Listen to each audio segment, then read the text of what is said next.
Go.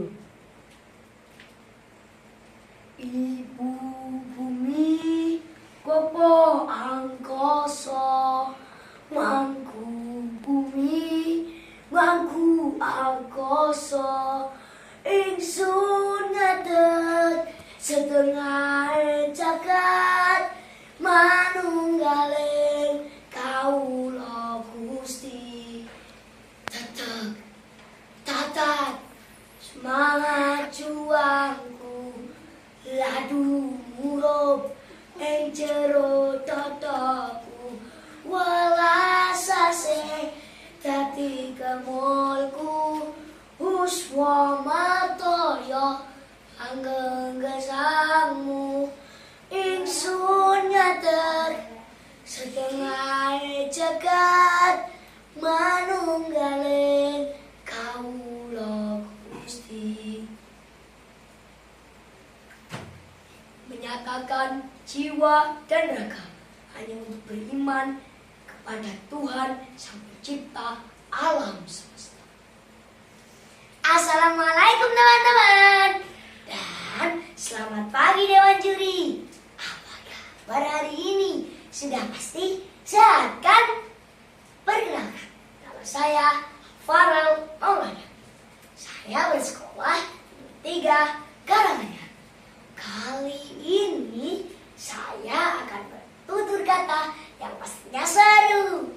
Cerita ini diambil dari kumpulan dongeng Jawa Tengah karangan Daniel Agus, Marianto, dan Kristianing Rajanti yang diterbitkan oleh Grasindo Provinsi Jawa Tengah dengan judul Legenda Gunung Madu. Kala itu pada tahun 1741 sampai dengan 1757 telah terjadi peperangan yang sangat dahsyat.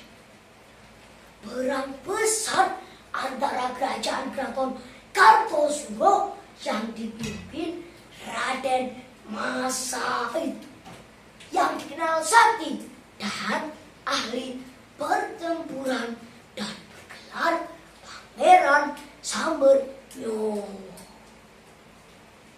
melawan kompeni atau tentara Belanda yang menjajah bumi pertiwi. Kawan-kawan, tahu tidak saat terjadinya pertempuran kala itu kompeni selalu kewalahan. Dan kala perang jika bertempur melawan pasukan Pangeran Sambernyowo.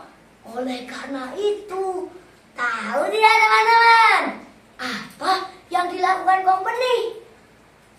Dia mulai melancarkan taktik pujuk rayu yang selama ini terbilang ampuh. Apa itu teman-teman? Ada yang tahu? Ya, perundingan. Perundingan itu siasat kompeni. Namun ternyata Pangeran Sambernyowo sudah paham dengan strategi para pembesar kompeni yang licik itu.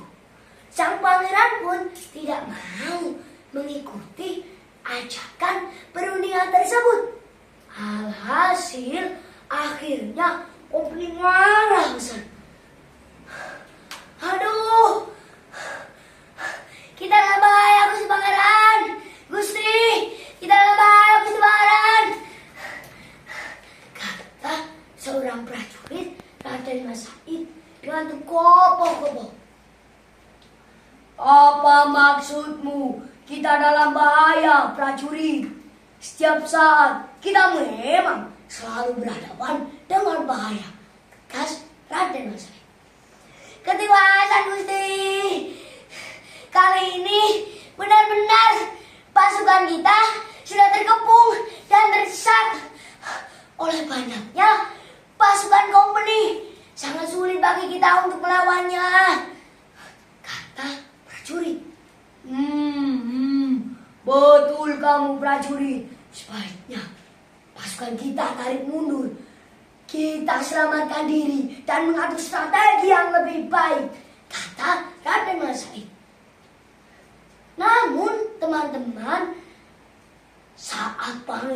bersama bernyawa menyelamatkan pasukannya, sang pangeran terjatuh ke dalam sebuah jurang yang sangat dalam.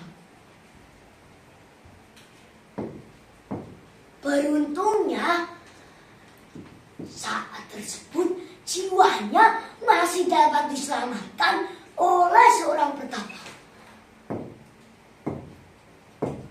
Selanjutnya, atas nasihat pertapa sakti tersebut, Raden Mas Sahid diperintah untuk bertapa selama 100 hari di gunung kecil di lereng Gunung Lawu.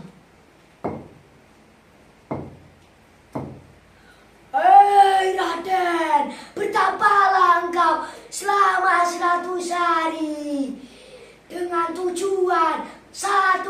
Mengelabui tentara Kompeni agar tetap mengira bahwa Raden sudah meninggal, dan yang kedua, untuk mendekatkan diri, jiwa dan raga, berdoa kepada Tuhan Sang Pencipta alam semesta, manunggale kawula Gusti. Suara tersebut berkata, "Bangun pangeran, doamu dikabulkan, dan saat ini turunlah dari gunung ini untuk menemui pasukanmu yang sudah menunggumu di bawah gunung ini." Maka dari itu pangeran, mulai sekarang namakanlah gunung tempat bertapamu ini dengan nama Mangadeg. Benar, Mangadeg pangeran. Dan tempat ini bernama Mangadeg, yang berarti pangeran akan selalu berdiri, menang dan unggul dalam setiap pertempuran. Dan sekarang tempat ini diberi nama Gunung atau Astana Mangadeg sebagai tempat makam raja-raja dinasti Istana Mangkunegaran Surakarta. Teman-teman, dari cerita legenda ini memberikan nasihat, pesan moral bahwa dalam menggapai cita-cita, usaha keras saja belum cukup. Karena